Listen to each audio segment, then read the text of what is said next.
Good morning. Welcome to Climate Matters, your monthly sustainability radio show brought to you by the City of Santa Fe. I'm your host, Neil Denton, and this month is Bike Month. So for this month's show, we're going to be talking about a variety of things related to bicycles in and around Santa Fe. I'm lucky to be joined by four guests for today's show. Firstly, Councilor Michael Garcia has joined us in his role as chair of our Bicycle and Pedestrian Advisory Committee. Good morning, Councilor Garcia.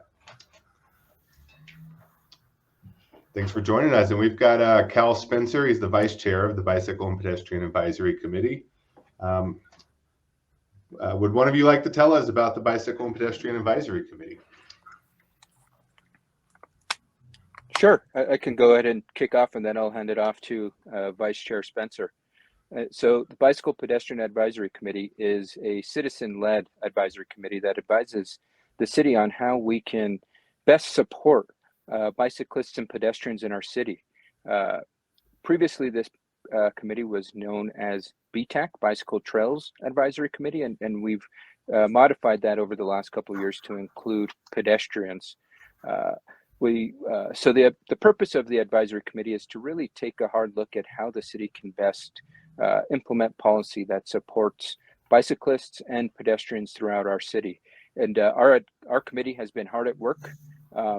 I'm really thankful for all the committee members and their time and effort. It's one of those things where they are so eager to get work done and change and make things safer for bicyclists and pedestrians in our city that there's almost not enough time in our meetings to get our meetings accomplished. I think Vice Chair Spencer can attest that we always try to set out with having meetings completed within 2 hours, and before you know it, we're 3 hours in and we can still keep going. But we've been fortunate enough to work with some great community members that have been on BPAC. And what I'll do is I'll hand it off to Vice Chair Spencer, and he can speak about some of the accomplishments that we've been able to tackle over the past couple of years. Okay, thank you, Chair Garcia. We have 9 members, 2 from each each councilor district, as well as a member from the county. And that's the way it's been for several years now. We did rename ourselves several years ago, as Michael did say, to make it clear that we were looking at all aspects of how the city's policies and infrastructure affect bicycling and pedestrian activity.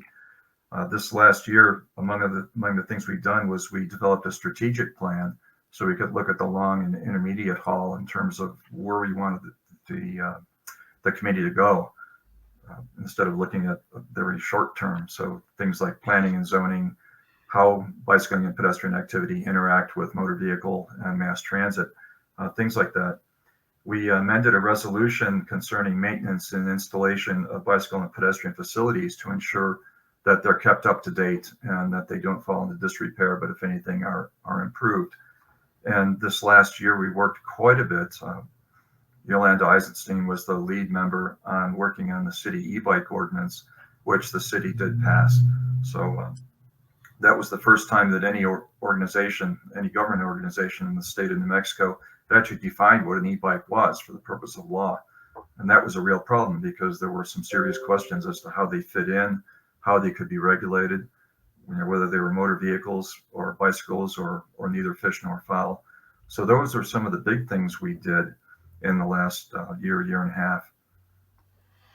Yeah, and I understand, we are ranked as a silver bicycle-friendly community by the League of American Cyclists, and I understand the committee is working on pursuing getting that up to diamond level. I think in the long term, I think I'd like to take it one step at a time. We're silver right now. The league has changed some of the metrics it uses, and it looks more at diversity and inclusion rather than just miles of bike lanes or miles of bike paths. So the question not only is, do we have adequate bicycle and pedestrian infrastructure, or in the case of the league, bicycle infrastructure, but who does it serve? Does it serve all the people who need it? Does it serve underrepresented communities? Does it connect to new communities? So the metric has changed to be more socially relevant rather than strictly numbers. So as in the past, we as the city write an application. It's reviewed by local folks such as a league cycling instructor and I'm a league cycling instructor, as well as the league headquarters. And they make a decision as to whether we stay at silver, whether we're downgraded, or whether we're upgraded. So I think that's, I talked to Romella, who's our staff liaison, and I think that's due sometime late summer. So we have a little bit of time to get that application in, but it's going to require quite a bit of work. The application actually asks a lot of things about the demographics and the social structure of the city, as well as infrastructure. So a lot of that stuff will have to be worked on. The last time I worked on one of these was up in Los Alamos County when Los Alamos was granted, I think, bronze in 2017. Well, I really appreciate your service as a citizen serving on this committee. Yeah, we do have a lot of work to do. And I'm glad we have this structure from the League of American Cyclists. We have our bicycle master plan from the Santa Fe Metropolitan Planning Organization that guides our work, in addition to the Metropolitan Transportation Plan and a new multimodal plan. So just want to let all the listeners know we've got plans in place for not just bicycle and pedestrian infrastructure, but transitioning to more modes of transport around Santa Fe so that all people can get to where they're going safely and efficiently, regardless of how they choose to get there, whether it's on foot, on a bicycle, in a bus, or in a car. So I know you wanted to talk more about the e-bike ordinance, which, just so everyone knows, we're talking about electric bikes. That includes pedal assist bicycles and fully electric motor powered bicycles. You want to tell us more about that? We could talk a little bit about that. It's gotten complicated this summer since the state passed an e-bike law, which was chaptered and will take effect this summer. The city, as I said before, was the first organization in New Mexico, a government organization, to actually define e-bikes. And what we tried to do was be as inclusive as possible. The three classes, class 1, class 2, and class 3. Class 1 and 2, the motor cuts out at 20 miles per hour, class 3 at 28 miles per hour. Difference in class 2 is it's throttle controlled, so you don't have to pedal. So that's created some complications in terms of the law. And we worked with the Santa Fe Police Department and the city attorneys to help write this ordinance and edit it. So that was passed. And as I said, we tried to be as inclusive as possible in how e-bikes are treated as bicycles on city property, city infrastructure. It's gotten a little bit weird because the state passed its law, and late in the process, I think it was the Senate Judiciary Committee, there was something inserted that a person shall not ride a class 2 or class 3 electric assisted bicycle on a bicycle path unless the path is within a street or highway. That could be problematic, and especially in places like Albuquerque and to some degree Santa Fe, where we count on off-road facilities, bike paths, multi-use paths. Mm-hmm. In Albuquerque, the diversion paths, in order to basically provide safe transportation. So the last I knew, the city was working with the city legal office to see how we would respond to that. Because the good news is local governments can override the state law. We can permit things that the state law doesn't create. So it's sort of an opposite of statewide control. The city and county will have to work together since a lot of our paths do cross city-county boundaries. So maybe Councilor Garcia can comment more on that. I think you covered it very well, Cal. We're just wanting to make sure as we move forward with implementation of the city ordinance that we passed, that we are also in alignment and having any enforcement in alignment with the state law that just passed. And so, as Vice Chair Spencer mentioned, that our legal team is really looking into it in regards to does our law still stay in effect because essentially we passed it before the state passed theirs.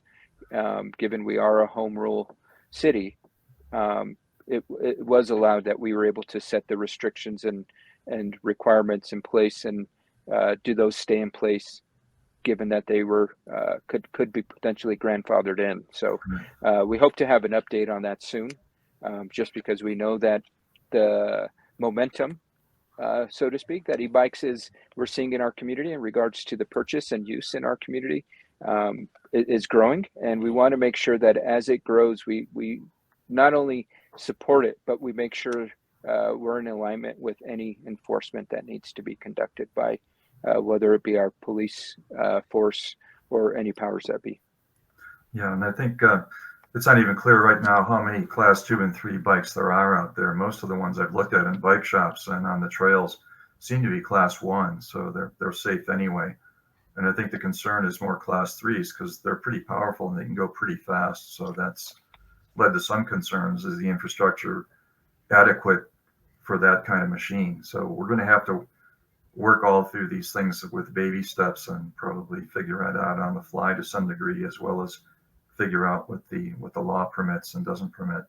So really the BPAC doesn't want to get too deep into the details and the weeds right now because this is all kind of a moving target. Right. Understood. Yeah, I appreciate you saying that. If you go into a local bike shop, you're looking at one of those pedal assist bicycles. Chances are it's a class 1 bike, and the current law is you can take that on the river trail, rail trail, bike lanes. Did I get that right? Yes. All right. So just don't want anyone to be concerned. They can't be taking their pedal assist bicycle on those trails at this time. There are some e-bikes, a lot more power out there that are really just, electric motorcycles. You have to draw the line between a motorcycle and a bicycle somewhere. So that's what these laws are about. And basically the gist of those higher power ones is stay tuned. We're checking on that and we'll let you know the results. Yeah. Just in closing, one of the things that we desperately wanted to do, and we did both at the city and the state level, is really make sure that our definitions align with People for Bikes and with the industry standards. So we wanted to make sure that people couldn't soup these things up and still call them e-bikes, for example. So getting those definitions locked in was really, really important as this whole e-bike technology develops. Right. And when you're on those trails, we got to just be respectful regardless of the law too. I know when I'm out there on my mountain bike and I like to go really fast, but when I'm going past someone walking their dog, I'm not going to go by them at 20 miles per hour or however fast I'm traveling. I try to slow down and do a polite pass and then speed back up. That way I get more exercise too by slowing down and speeding up. So that's ultimately my goal. You guys been on any of these e-bikes?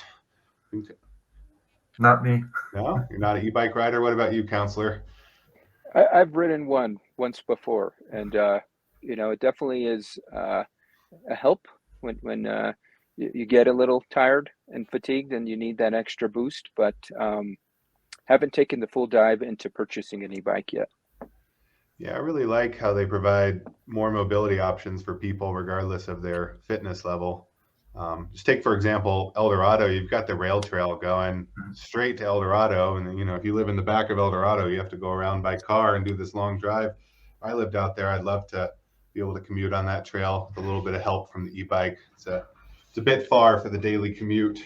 But, it closes those distances that are a little too far for, even people who are active bicyclists just trying to get to work or wherever they're going. And then, it's not supporting the car culture and a fun way to get around. We're not in, barreling down the road in our huge explosive chunks of metal. Well, that's a good point, because one of the reasons to support e-bikes is because it extends the range of a bicyclist. And as the city grows and we see a lot of development to the southwest, eventually you get to the point where only extremely fit bicyclists like maybe me 30 years ago is going to ride a bicycle to work. Whereas an e-bike, especially a class 3, where you can even use it to go grocery shopping, because some of them are, have heavy duty load carrying capabilities. You can actually replace car trips with bike trips, and you don't have to buy an e-car, which is a considerable expense. So if we do it right, these should replace car trips with very low carbon replacements that are good for the public. Exactly, Vice Chair Spencer, and I think that's what we're hoping as we promote the culture of e-bikes, because it does help with the climate change impact that we're seeing, lowers the emissions. Mm-hmm. and every e-bike that we might be able to put in a family's hands might mean one less vehicle that they're going to be utilizing. So as the city works to implement our complete streets model, that we're implementing measures with bicyclists and pedestrian activity in mind, with the intention of trying to reduce the use of vehicles, ultimately then leading to the reduction of emissions and greenhouse gases. I love it, counselor. It's what we need to do, and it's a great way to, help someone who doesn't have a car, can't afford a car, et cetera, be able to get around town more easily. Much lower price point for an e-bike than a car. Yes. While we're talking about making it so more people can get around town on bicycle, let's talk about Bike Month. We're in the middle of it. A lot of it's behind us. It's the month of May. Let me bring in my two other guests here, Becky Smith and Leah Ingby. Good morning. Hello, thanks for having us, Neil. Yeah, thanks for joining me. Becky, you're on the board of Bike Santa Fe, right? Which I understand just relaunched. Yeah. Right. Bike Santa Fe is a volunteer-run 501c3 nonprofit organization, and the mission is to promote cycling as a healthy, affordable, and environmentally sound means of transportation and recreation in Santa Fe. And so we do that through education, advocacy, and outreach, like community building events. The organization has been around since 2009, but was recently relaunched in May of this year. Yeah. All right. Well, thanks for joining us. Great to meet you. I've worked with Matt Kreitman with the old Bike Santa Fe a good bit, so glad that it's reconvened, and look forward to working with you on bicycle issues in Santa Fe. And Leah is a planner with the Metropolitan Planning Organization. What's your job title, Leah? Transportation planner. Transportation planner. Yeah. Well, and you want to tell us a little bit about what that entails? Sure. Yeah, not a lot of people know about the Metropolitan Planning Organization, and it is a mouthful. But we do all of the transportation planning in the Santa Fe metropolitan region. So we're extend beyond city limits into the county and the Pueblo of Tesuque. And we are housed in the city of Santa Fe, but we work with the county, the Pueblo of Tesuque, the NMDOT, and the city. All right, and let's talk about Bike Month. Have you been going to all the activities, having lots of fun on your bicycle this month? It's been a really busy month. We have a new calendar that's hosted on the Bike Santa Fe website, which is bikesantafe.org. So we migrated the calendar over there, and we had over 40 events this year on that calendar. And we have over 20 businesses that are providing specials for anyone who arrives to their business by bicycle. And we even have a poetry contest that ended yesterday. Oh. And so we'll have the results out pretty soon of baikus, as we call them, bicycle haikus. Awesome. Where will people be able to see the baikus? Yeah, we're going to post them on the Santa Fe MPO website, which is just santafempo.org. Yeah, I remember looking at them last year. A lot of fun. I think we have one or two events that haven't happened yet. I think the bike packing event is coming up this weekend.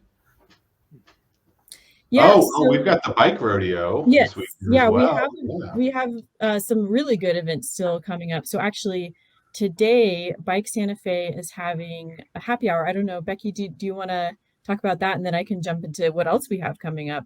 Sure. Yeah. So today we have a social hour, Bike Santa Fe social hour at Sincere Cycles, and that's from 5 to 7, and that's on Waters Street. And so you can come and have some snacks and some drinks and talk about Bike Santa Fe and get more information about how to be involved. We have board elections coming up, so if you are interested, you can come and talk to us about how to get how to nominate yourself and what being on the board involves, and different ways to get involved in Bike Santa Fe. Hey, Becky, what time does that start? It starts at 5 to 7. Great. I might be there, and I'll see you in person tonight at Sincere Cycles on Water Street at the happy hour, 5 to 7 tonight. And a really cool event at the Chavez Center on Saturday at 10 a.m. The bicycle rodeo, protected bike lanes. There's a lot going on. You want to unpack everything going on for us, Leah? Yeah, yes, I've been helping organize this one. So it's inspired by an event that we did last year and someone else did 2 years ago. That was kind of like a art and bicycle event. So we wanted to do something similar this year. So we have a loop set up starting and ending from the Genoveva Chavez Community Center. And combines the Arroyo Chamizo Trail with a pop-up protected bike lane on Avenida de las Campanas and Rodeo. And if you don't know what a protected bike lane is, because we don't have any in Santa Fe yet, it's a really cool opportunity to go out and experience it. So it's a physical barrier. We use about 4-foot posts on a 10-pound base. And in this loop, we're putting them on the bike lane line. And then that way there's a physical barrier between the bike lane and the vehicle travel lane. And studies have shown that people feel a lot more comfortable in those, that actually they reduce collisions and crashes and those negatively experiences that we get on our roads.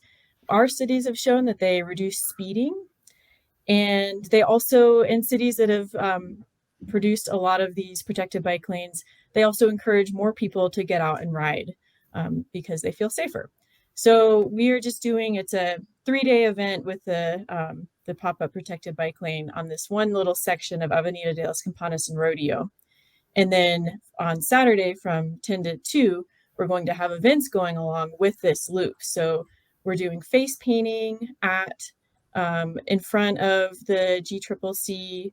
There's going to be a bike rodeo. We're partnering with the Santa Fe Safe Routes to School program that organizes helping kids walk and bike to school. So they're putting up a bicycle rodeo where kids and adults can practice bike skills and navigating streets in street-like scenarios, but without the cars around. And we are also doing a community art project on the I don't know if they still call it the graffiti wall, the art wall at the back of the GCCC. And yeah, we'll also you don't have even some need a happening water. bicycle, right? Yeah, there's going to be bicycles there from the, at Yes, our Genoveva that's what I Chavez was. Center. You can check out a bicycle, and we'll be bringing the bicycles over from the Fort Marcy Recreation Complex as well. Right. Yeah, it's a great point. Those are adult bicycles, small through large, maybe even some extra larges, but they are adult sizes. We're working on getting some kids' bikes there too, but I'm not sure if that's confirmed. But yeah, the point is, great point. You don't have to have a bike to go out and experience this. You can go just rent one for free. And then if you bike the 1-mile loop and you take a really short, simple survey, then you get a free pass to the GCCC. So lots of reasons to come out this Saturday from 10 to 2. Oh, and the mayor will be reading the Bike Month proclamation around 11 a.m., right before a group bike ride at 11 a.m., and there's another group bike ride at 1 p.m. Sounds like a lot of fun. We've got great weather. Santa Fe's feeling lovely right now. What a great reason to get out on your bike tonight. Sincere Cycles happy hour, Saturday, 10 a.m. There's more going on. I mentioned a bike packing thing. If you're into, some more advanced overnight riding, Adventure Bike Packing is doing an event. Let's see, it starts on Saturday. Yep. I'm see the website now. Chainbreaker has a thing on Sunday. So yeah, check out the Bike Month website, which you can find by Googling. That's how I got there for all the activities. What's been your favorite thing so far, Becky? Well, so far I'd say the Bike Santa Fe relaunch event, which happened on May 6th. So that was really we had an incredible turnout, like over 80 people showed up. We had a raffle, and really just like a great show of community support. We had over 80 individual and family members sign up for Bike Santa Fe, and also gained 6 business memberships. So I think that really shows what a need there is for bike advocacy and education here in Santa Fe, and what a desire there is for that. So we really look forward to using that people power and working with BPAC in the future to get some of these important safety ordinances passed. Yeah, I look forward to working with you around that as well, Becky. So let's keep the conversation going on bicycle safety. Yeah. And, what about you, Leah? What's been your favorite thing? That was a great event. It's really hard to beat. Yeah. But I'll also add that, well, yeah, just there was a bike ride beforehand, just having such a really great group of people, all really interested and passionate about biking together, was really amazing to see. But I will add that the second Thursday social ride this month was also amazing. We had over 60 people grouped together, bike around the city at a really casual social pace. And then we ended at the Santa Fe Brewing Break Room, which is one of the participating businesses providing a local incentive for people to arrive there by bicycle. So everyone there who was on the ride got there by bicycle, and they got $1 off their drink, which is, I think, a good motivator. And I would like to give a shout out to some of our other businesses, because it's so great to have the local business community support Bike Month. We also have $1 off drinks at Tumbleroot, Restoration Pizza, Honeymoon Brewery. Second Street is doing happy hour prices all day. Boxcar is doing 20% off food. Route 66 Cafe and Bread Shop are both on Lena Street, right across from each other. You can go to both and get a free cookie with your purchase at Route 66 Cafe, and you can get 10% off at Bread Shop. Just tell them you came on a bike, huh? Show them your Just helmet. tell them you came on a bike. Yep, show up. And then, yeah, we have all of them listed at bikesantafe.org on the Bike Month tab. But I know I'm forgetting some, but yeah, we're really excited to continue that collaboration. A lot of these businesses have been providing an incentive for several years now during Bike Month. That's great. And your Bike Month planning committee you've been leading, it's so great how it's, staffed by all these volunteers and people from these businesses, such a diverse group of people who want to promote bicycling in Santa Fe. So yeah, thanks for your leadership on that, Leah. I'm trying to say, I know it's a lot of work to pull this together. My pleasure, and it's worth it. When May gets here and seeing everyone come out and bringing the community together, yeah, it's I'm excited to see that. So it's all worth it for sure. I wish we could do a Bike Month every month. Let's make it year round. Yeah, I can't ride my bike right now. Yeah, I injured myself on Saturday on my bike. Oh no. Unfortunate. Yeah, I had my dog on leash, and some dogs came out and attacked us, and I met the pavement abruptly. I'm sorry. My knees messed up. Yeah. Bad timing. I wanted to go on that bike packing trip this weekend, but it's good to plug in with the Santa Fe Fat Tire Society as well. If people don't know about them, they organize Monday rides for ages 5 to 12 for the little ones at La Tierra Trails.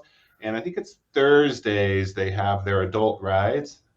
They also have a women's only ride. Tuesdays and Wednesdays. Okay, so Wednesdays is the Tuesdays co-ed are ride. women's, Yeah. Wednesdays are co-ed. Yeah. Check out their website if you're interested in meeting some people and getting on a mountain bike. The one I mentioned for kids is really for all skill levels. If it's their first time on some trails, people will stay back and work with them and help them walk their bike over the hard part and whatnot. So don't think your kid has to be experienced mountain biker to sign up. I actually took my 10-year-old daughter to their kickoff event at Galisteo Basin, and she hadn't done anything that distance like that before, and she did great. It's a great way to have some support for the little ones, getting them on mountain bikes. And I do want to mention that we have the Bike Month calendar at bikesantafe.org, but it is no longer just for 1 month. Now we have a year-round community calendar. So if all of these bike rides, the Santa Fe Fat Tire Society rides, the kids rides, the bike packing group stuff, we're all trying to put that on the bikesantafe.org calendar. So year-round, you can figure out what's going on and how to plug into it. All right. Well, with that, I'm going to wrap up the show. Thank you all so much for joining me to talk bicycles. One of my favorite topics. Every time I get on one, I feel like a kid again. So Even when you're 70. yeah. Councilor Garcia, Call, Becky, Leah, thanks for being my guests on Climate Matters. This is your sustainability radio show brought to you by the City of Santa Fe. We're on air every fourth Wednesday on Suave Radio, 8:30 to 9. You can always find recordings of these shows on the Suave Radio YouTube page and via city communication networks. We send it out by our emails. So check out the city's website, sign up for our emails, get in the loop. Hope everyone has a great day. Happy Bike Month. Thank you. Thank Thank you. you, Neil. Everybody.